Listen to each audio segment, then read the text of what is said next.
기도하는 집이라는 제목으로 이 시간 하나님의 은혜를 함께 받고자 합니다.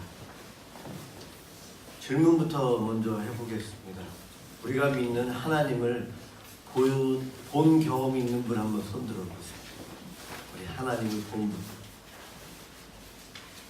예, 감사합니다. 늘 어떤 질문하든 손을 들어주는 반응을 하는 우리 예진이가 있어요. 고맙습니다. 예, 사실은 하나님을 보았다 하면은 이 세상 사람이 아니에요. 하나님을 본 사람은 이 세상을 떠나서 천국 가는 사람. 우리 말씀에 보면 요한복음 1장 18절에 본래 하나님을 본 사람이 없으되, 하나님을 이 육신의 눈으로는 볼 수가 없어요. 그분은 영이시기 때문에 그렇습니다. 그런데 성경을 읽다 보면 아브라함이나 욥이나 모세나 이런 사람들을 보면 하나님을 만나고 직접 눈으로 목도한 것 같습니다. 하나님으로부터 직접 이야기를 듣고 대면하는 사람입니다. 이러한 표현이 성경에 나와 있어요. 우리의 믿음의 조상들은 그러면 하나님을 보았는가? 엄밀히 말해서 신학적으로 보면 직접 본 것은 아니에요. 하나님께서 영이시기 때문에 그분의 모습을 하나님의 신비한 방법으로 주의 종들에게, 소수의 사람들에게 보여주시는데, 보여주시는 방법은 대부분 천사를 통해서 하나님의 모습을 그 천사를 통해서 투영했다, 반영했다, 뭐 그렇게 해서 그 앞에 있는 주의 종들이 하나님을 보았다는 확신을 갖게 해주십니다. 우리 하나님을 직접 본다는 것은 불가능해요. 인간은 죄가 있기 때문에 죄가 있는 인간은 깨끗한 하나님, 그 하나님 앞에서 우리의 죄 때문에 우리는 소멸한다, 타서 죽는다라고 표현을 합니다. 죄인이 하나님께 가까이 다가갈 수가 없어요. 죄가 있는 상태에서. 그래서 하나님을 우리는 직접 만나거나 볼 수는 없습니다. 그러나 그분이 특별한 방법을 통해서 당신의 모습을 계시하여 보여주시는데, 그것을 체험한 간혹 몇몇 사람들은 있죠. 그렇지만 직접 본 것도 아니라는 거예요. 우리 하나님께서 자신을 이렇게 감추시는 이유가 우리를 사랑하시기 때문이에요. 우리가 죄가 있기 때문에 하나님을 보면 죽는 것을 아시기에 당신에게 함부로 가까이 오지 못하도록 합니다. 하나님께 가까이 나아갈 수 있는 방법은 죄 문제를 해결해야 되는데, 그 죄 문제를 해결하기 위해서 여러 가지 절차들이 있어요. 하나님께서 죄를 지은 인간과 만나시기 위해서 계획을 짜셨고 그 계획을 실행하셨어요. 그 방법이 구약 성경에서는 제사 제도고, 신약 성경에서는 예수님의 십자가 보혈입니다. 구약 시대에 제사장들을 따로 세워서 정결의식을 굉장히 많이 하게 해요. 죄 문제에 대해서 굉장히 엄격하게, 그리고 일반 백성들은 덜 엄격하게 그 정결의식을 행하도록 합니다. 그러면서 하나님과 일반 백성들 사이에 제사장을 세우고, 제사장이 그 중간에서 하나님과 인간의 연결하는 일들을 했습니다. 그러나 제사장들도 죄인이기 때문에 온전하게 할 수는 없었습니다. 구약시대에 지성소와 대제사장들이 하나님께 그래도 가까이 나아갈 수는 있었어요. 그렇지만 온전히 갈 수는 없었고요. 신약시대에 예수님께서 십자가에 죽어주심으로 인해서 우리의 죄 문제는 완전히 해결되어서 예수님 이후로 우리는 직접적으로 하나님께 나아갈 수 있습니다. 지금 이스라엘에서는 1년에 한 번 대속죄일이라는 절기가 있어요. 그때에 대제사장이 1년에 한 번 지성소에 들어가요. 1년에 하루를 지성소에 들어가요. 그 하루에 들어가는데 한 3번에서 5번 정도 지성소를 들락날락 하는 것 같아요. 그 하루 동안. 올해는 9월달이 지나갔고, 내년에는 보니까 달력을 보니까 우리 한글날이 이스라엘의 대속죄일이더라고요. 유대인들은 이 모세 이후로 이 대속죄일 1년에 한 번 하나님께 가까이 나아가는 사람이 그의 대제사장이 많은 정결의식을 다하고 모든 백성을 대표로 해서 한 사람이 들어가서 하나님 가까이 갑니다. 하나님이 임재하신다는 그 법궤에 접근을 해서 만질 수가 있는 것. 1년에 하루 한 번이에요. 그 정도로 하나님께 가까이 간다는 것, 죄인은 참 어렵습니다. 죄 때문에. 구약시대에 이스라엘 백성들이 성전에 가면 기도하는 장소가 있어요.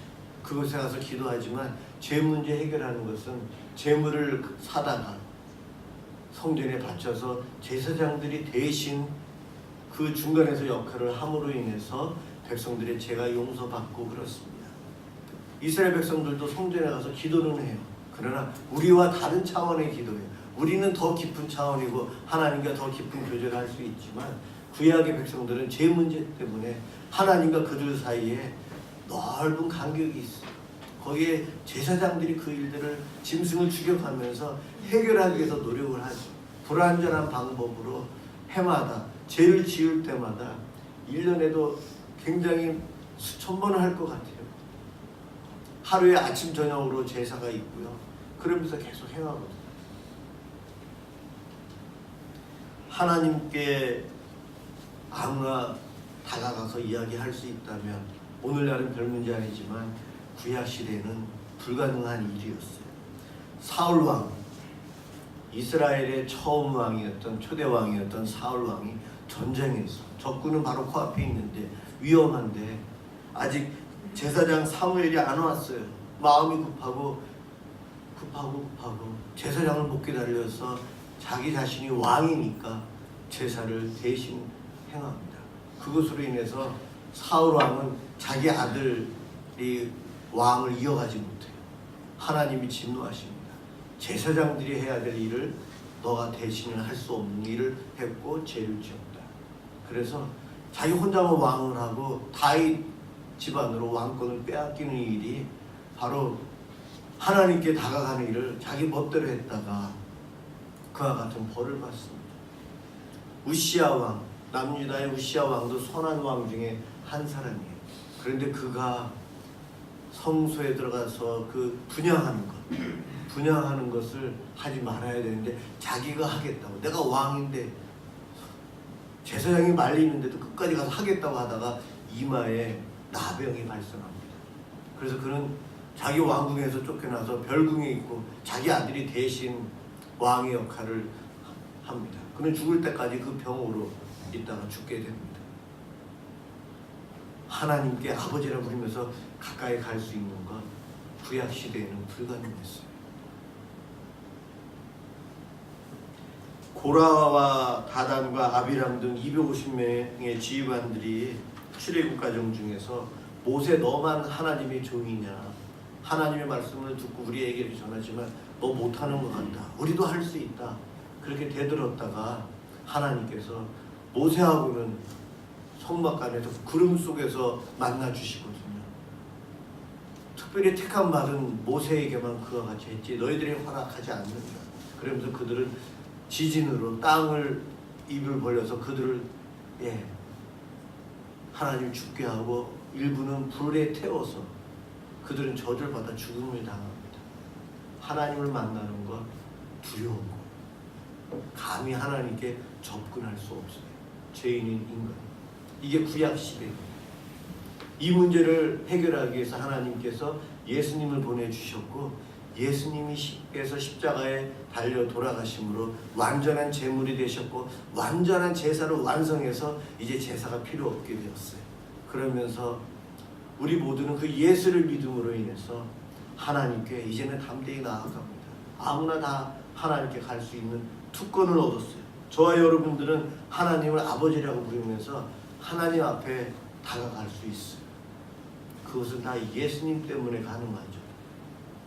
베드로전서 2장 5절에 너희도 예수 그리스도로 말미암아 거룩한 제사장이 될지니라. 거룩한 제사장이 되래요. 성도들 우리 보고 거룩한 제사장이 되래요. 베드로전서 2장 9절에 너희는 택하신 족속이요 왕같은 제사장들이다. 저와 여러분이 구약 시대로 표현해서 제사장이래요. 왕 같은 제사장이에요. 하나님께 마음대로 다가갈 수 있는 특권을 주셨다는 거예요. 그 특권을 우리는 이미 받았어요. 그런데 이것을 사용을 해야 될까요? 말아야 될까요? 오늘 그 이야기를 하려고. 구약 시대에는 아무나 못 갔던 그것을 우리는 마음대로 갈 수 있다니까요. 그런데 왜 그것을 사용을 안 하는가? 십자가에 달려 돌아가신 예수님, 우리는 보통 예수님 생각하면 용서의 예수님, 긍휼이 많으신 분, 사랑이 많으신 분, 그렇게 생각을 합니다. 그런데 복음서에 보면 예수님이 2번 의분을 품고, 저도 그 정도까지는 어디 가서 화풀이를 안 하는 것 같은데 우리 예수님이 하신 적이 있어요. 헤롯 성전에서 이방인의 뜰에서 장사를 하고 있는 사람들의 그 장사하고 있는 것을 다 엎어가면서 화를 내셨어요. 성전에 가면은 성전 바깥에 이방인들이 가서 기도할 수 있는 이방인의 뜰이 있어요. 그 넓이는 한, 보통 우리가 종합운동장 이런 크기보다 좀 더 넓다고 그래요. 대석이 깔려 있고 이방인들이 성전까지 와서 그곳에서 기도할 수 있도록 이방인의 뜰이 있고, 그 선을 넘어가면 유대인 여인들이 이제 성전에 들어갈 수 있는 유대인 여인들의 뜰이 있어요. 그리고 그 뜰을 지나가면 유대인 남자들이 들어갈 수 있는 뜰이 있어요. 거기서 또 들어가면 제사장들, 레위인들이 이제 제사의식을 해야 되는 뜰이 있어요. 그 다음은 성소와 지성소가 있는데 대제사장이 지성소는 1년 하루만 들어갈 수 있어요. 성전에 하나님이 계시다는 그 성전에 가까이 다가갈 수 있는 사람들이 이렇게 눈에 보이도록 규정을 해놓은 것은 객관적으로 죄, 거룩의 모습으로 인해서 구분을 해놓았어요. 하나님 만나러 들어가려면 이방인 문제가 해결이 돼야 돼요. 여성이냐 남성이냐 해결이 돼야 되고, 이 여성과 남성은 왜 이렇게 했는지는 저도 참 어려워요. 하여튼 그렇고요. 또 유대인 남성들이 들어가는 부분, 또 그 중에서 레위인만 들어가는 부분, 그 중에서 대제사장만 들어가는 부분, 거기까지 가야지만이 법계에서 하나님을 만날 수 있어요. 이렇게 까다롭게 절차를 해놓았죠. 그러한 성전에 예수님이 가셨어요. 가셨는데 안타까운 모습을 보신 거죠. 그래서 예수님께서 의분을 내신 사건이 있습니다. 우리가 예수님께서 화를 내시게 되는 그 배경을 좀 알아야 되는데, 먼저 오늘 본문에 보면은요, 이 이사야서 56장 이 앞부분에 보면은 이방인들, 그리고 몸에 장애가 있는 사람들, 여기서는 고자라고 표현해 놓았는데요. 그러한 분들도 성전으로 하나님께서 부르신다. 그들이 와서 안식일을 지키고 예배를 드리고 할 때에 내가 받을 것이고, 이 성전은 만민이 기도하는 집으로서 이곳에 와서 기도하도록 하겠다. 그리고 오늘 읽은 말씀 바로 다음 절에 8절에 보면은 하나님은 계속해서 그들을 모으고 유대인도 모으고 이방인들을 모아서 구원을 하겠다. 이 성전으로 다 불러 모으겠다. 구약 성경에 보면 하나님께서 유대인만 구원하신다는 말은 잘못된 거죠. 이방인들도 부르시는 거예요. 선민 이스라엘은 먼저 불렀던 것이고, 그들을 통해서 이방인들을 구원하시기 위한 하나님의 질서가 있었던 거예요. 오늘 본문에 제가 여러분과 함께 읽은 본문이 바로 그 이방인이나 장애가 있어서 몸에 흠이 있으면 성전에 제물로 안 되고 성전에 못 들어가게 되어 있어요. 그렇기 때문에 이들은 늘 성전을 바라만 볼 수 있지 갈 수가 없는데, 하나님께서는 벌써 이사야 선지자를 통해서 그들을 다 부르시고 모은다. 그들도 성전에 와서 다 기도하게 한다. 그 이야기를 이사야 선지자를 통해서 알려주신 거예요. 그래서 예수님께서 요한복음 2장 16절에 보면은 그분이 사역 초기에, 공생의 초기에 성전을 방문합니다. 6월절에 성전을 가서 보니까 그 이방인의 뜰에 이방인들이 와서 기도하고 있어야 될 장소에 이방인들의 기도하는 모습은 없고 온통 장사치들만 보이는 거예요. 비둘기를 파는 사람들, 돈 바꿔주는 사람들이 다 차지하고 있어요. 당시 대제사장은요, 로마에 큰 돈을 주고 대제사장 집을 샀어요. 보통 4개의 가문이 그 대제사장 7명이 나왔는데, 돈을 많이 주고 내가 대제사장이 되고 내 아들들이 되게 하고 내 사위가 되게 하고. 근데 그 돈이 다 어디서 나왔는가? 성전의 제물로 바치기 위해서는 흠이 없는 제물이 필요한데, 그것을 성전 앞에 있는 감람산에서 장사하며 팔았어요. 그런데 절기만 되면 사람들이 엄청나게 많이 오니까 그럴 때는 어떻게 해야 되냐면 거기가 모자르거든요. 당시에 사두개인들이 그 제사를 다 관장했었는데 거기서 대제사장들이 나왔거든요. 그들이 장사치들과 서로 입을 맞춰가지고 성전에 있는 이방인의 뜰을 개방을 해서 거기다가 자릿세를 받고 장사하게끔 했어요. 거기서 물건을 파는데 장사하는 사람들은 이득을 남겨야 되잖아요. 그런데 많은 돈을 그 사두개인들에게, 대제사장 이런 사람들에게 돌려줘야 되거든요. 그러다 보니까 1,000원이면 주고 살 수 있는 것을 4만 원, 5만 원에 파는 거예요. 이스라엘 백성들은 다 알고 있었어요. 자기가 갖고 온 양을 가지고 하나님께 바치려고 하면 제사장들이 이미 알고 흠을 찾아내서 이건 제물로 가치가 없어, 다시 사와. 꼭 그래서 성전 안에서 사게끔, 그 비싼 것들을 사게끔. 그래서 그들을 가르쳐서 강도들, 날강도라고 표현한 거예요. 그래서 예수님께서 기도해야 될 장소에서 강도 짓을 하고 있는 사람들로 가득 차 있는 거예요. 노끈으로 채찍을 만들어서 쫓아버리고 돈 바꾸는 상을 들러 엎었어요. 그리고 예수님께서 내 아버지의 집으로 장사하는 집을 만들지 말라. 요한복음 2장에서 내 아버지 집을 이렇게 장사하는 집으로 만들지 말라 하시면서 의분을 품으셨어요. 그리고 또 한 번은 예수님께서 십자가에 돌아가시기 바로 전에 고난주간에 또 성전을 방문하셨는데 똑같은 모습이 또 진행되고 있는 거예요.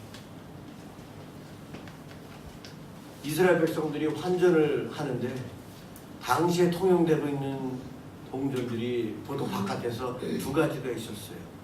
로마의 황제가 그려져 있는 로마 돈이 있었고, 당시 헬라 문화가 있어서 그리스 동전도 있었어요. 그것은 황제의 우상이 그림인 동전에 나와 있고, 그래서 성전에서 쓰려면 우상 숭배하는 내용이 있기 때문에 쓸 수가 없었어요. 그래서 성전 안에서는 유대인들이 통용하는 유대인 동전이 필요했어요.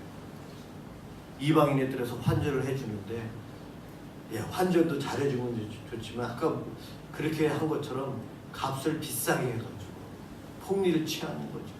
그것을 보고 하나님께서 또 분노하셔서 들러 엎어요. 장사하는 사람들 다 들러 엎어요. 그러면서 오늘 이 본문을, 이게 마가복음 11장 17절에 이렇게 오늘 이 이사야서에 있는 본문을 인용하고 있어요. 예수님께서 기록된 바 내 집은 만민이 기도하는 집이라 칭함을 받으리라 하지 아니하였느냐. 너희는 강도의 소굴을 만들었도다. 내 집은 만민이 기도하는 집인데 강도의 소굴로 만들었다. 의분을 품고 다 엎으신 거예요. 왜 예수님께서 성전 청결 사건을 하셨죠? 여러 가지 이유가 있지만 만민이 기도하는 집인데 이방인들이 와서 기도해야 될 이 넓은 광장을 장사치들이 다 차지하고, 사두개인들과 그 장사치들이 서로 이권을 위해서 폭리를 취하고 있고, 백성들은 알지만 어쩔 수 없이 당하고 있는 모습을 보면서 우리 예수님께서 고쳐야 될 것을 아시고 혁명적인 일을 거기서 행하신 거예요. 오늘 본문에서 만민이 기도하는 집이다. 이 만민은 모든 사람, 선민뿐만이 아니고 이스라엘 백성뿐만이 아니요 이방인인 우리까지도 포함이 돼요. 모든 사람이 와서 기도하는 것이. 이스라엘의 성전은 이방인도 와서 기도할 수 있게끔 되어 있죠. 대부분의 신전들은 자기들만 가서 하게끔 되어 있거든요. 그런데 구약의 하나님의 성전은 이방인들까지도 오게끔 되어져 있는 곳이 성전이었습니다. 신자는 누구나 하나님 앞에 예수님으로 인해서 직접 가서 이제는 기도할 수 있게 되었어요. 우리 예수님은 기도하는 것을 원하셨는데 백성들이 안 하니까 이런 분노까지 발산하셨어요. 저와 여러분, 우리가 기도하는 것은 힘들고 어려운 점들이 있어요. 그렇지만 이 기도가 특권이라는 거예요. 우리가 기도할 때는 이제 하나님은 아버지라고 마음대로 부르고, 기도할 때 우리가 주님과 대화하는 거거든요. 주님을 직접 만나는 거거든요. 우리 하나님은 모세에게 나타나신 것처럼 기도하는 사람에게 신비롭게 나타나요. 그것을 체험한 분들은 다 아는데 말로 다 설명을 못해요. 기도한 분은요, 내가 예수님, 주리 하나님을 만났어요. 응답을 받았어요. 그렇게 얘기하는데 자세히 설명하라면 설명을 못해요. 성경에서도 모세나 아브라함이나 이런 사람들이 하나님 직접 대면하고 보았다고 하지만 제대로 설명이 안 돼 있어요. 신비롭게 그분이 하나님이 계시하여 주셨기 때문에 그래요. 이것은 기도하는 사람만이 체험할 수 있어요. 우리는 그 특권을 받았기 때문에 기도해야 돼요. 에베소서 2장 19절에 우리 성도는 하나님의 권속이라고 했어요. 권속은 가족이라는 뜻이잖아요. 우리는 하나님의 가족이기 때문에 하나님께 시간과 장소, 상황 구분 없이 아무 때나 그분께 다가가서 만날 수 있는 자격이 우리들에게 주어졌어요. 구약의 이스라엘 백성과 비교해 보세요. 이것은 엄청난 특권이에요. 그런데 이 특권을 왜 사용하지 않으십니까?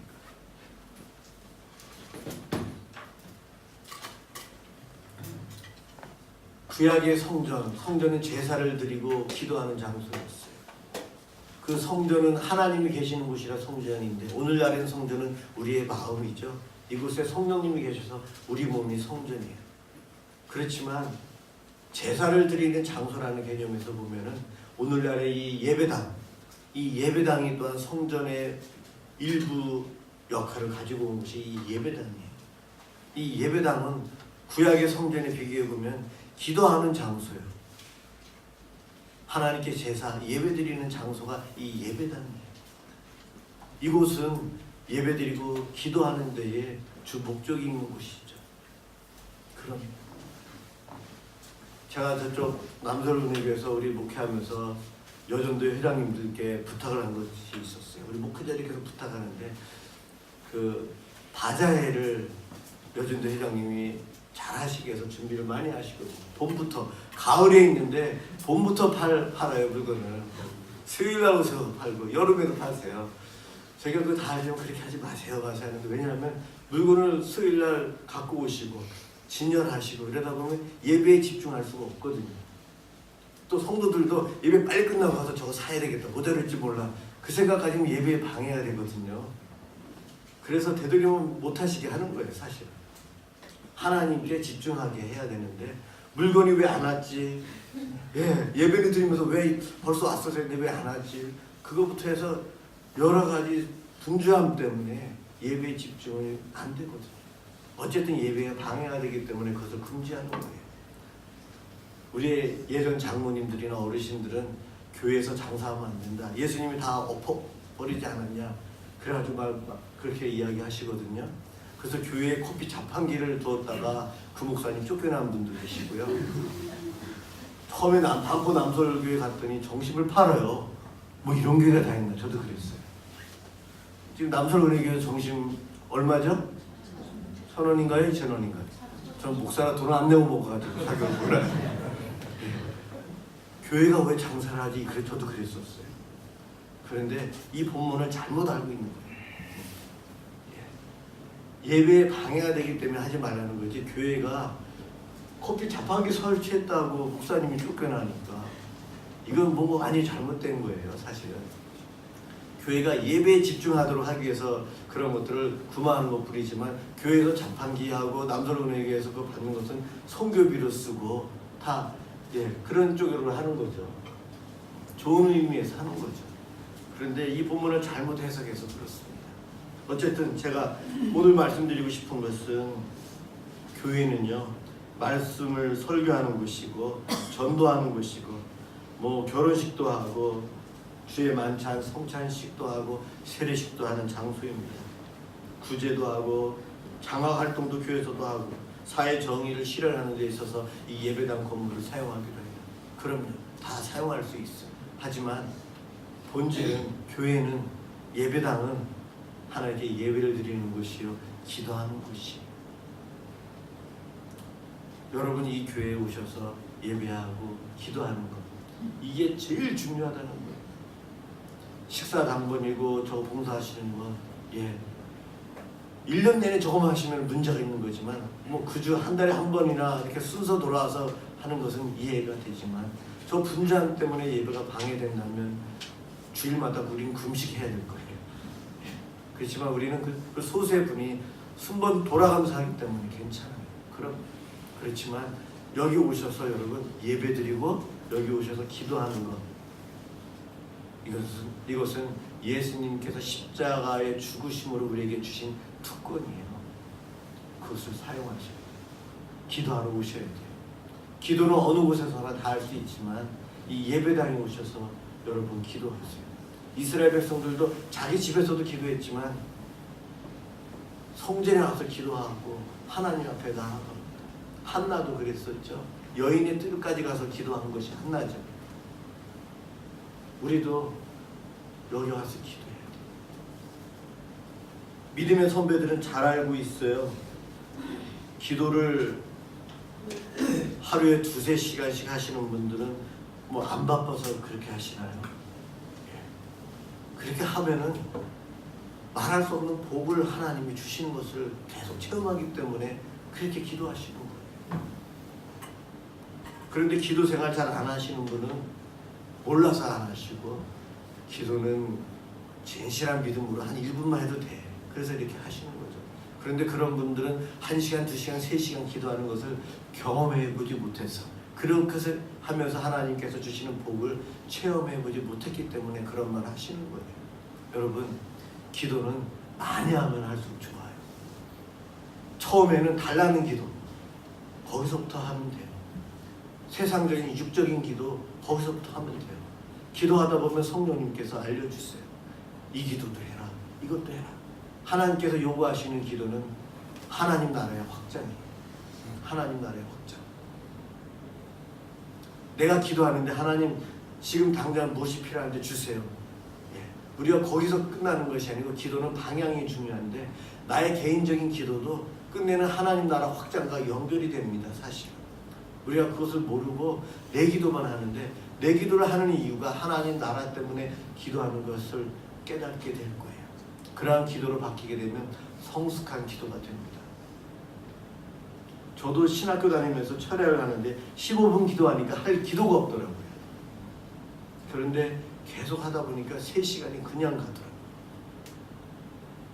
요즘도 여기서 기도하다 보면 추워요. 그럼 일어나서 돌면서도 기도하기도 하고. 예전에는 신학교 때는 너무 졸리니까 그때는 잠 안 자고 100% 철회를 하려고 하는데, 잠이 너무 오니까 벽에 물구나무 서서 그렇게 버티기도 하고 그러면서 하는데, 해본 사람은 알아요. 근데 안 해본 사람은 몰라요.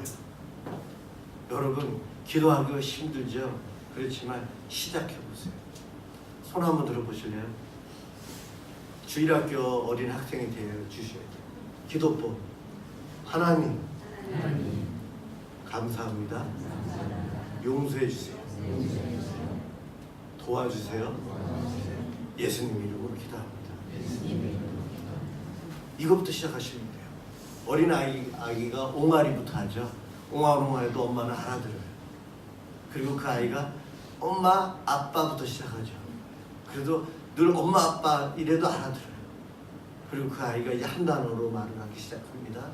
좀 지나면 2단어로 이야기하고, 조금 지나면 문장을 이야기하고, 조금 더 지나면 상황에 맞는 문장을 사용합니다.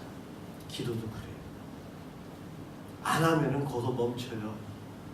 사실은 우리가 옹알이로 끝까지 기도해도 하나님은 다 알고 계시거든요.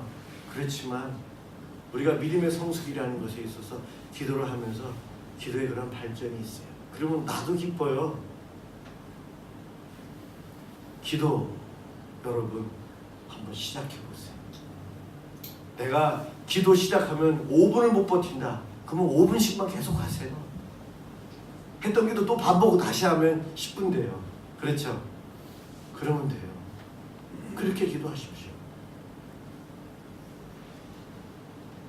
안 하기 때문에 복을 덜 받는 거예요. 기도하시는 분들은 계속해서 그것을 누린다니까요. 저쪽 강남에 있는 남설운의교회도 참 성도들이 참 기도 안 해요. 안 해요. 그런데 새벽 예배 때 보면은 보통 6시면 끝나는데 9시에 가도 기도하는 분들이 계세요. 예, 2시간, 3시간씩 그렇게 기도하는 분들이 계세요.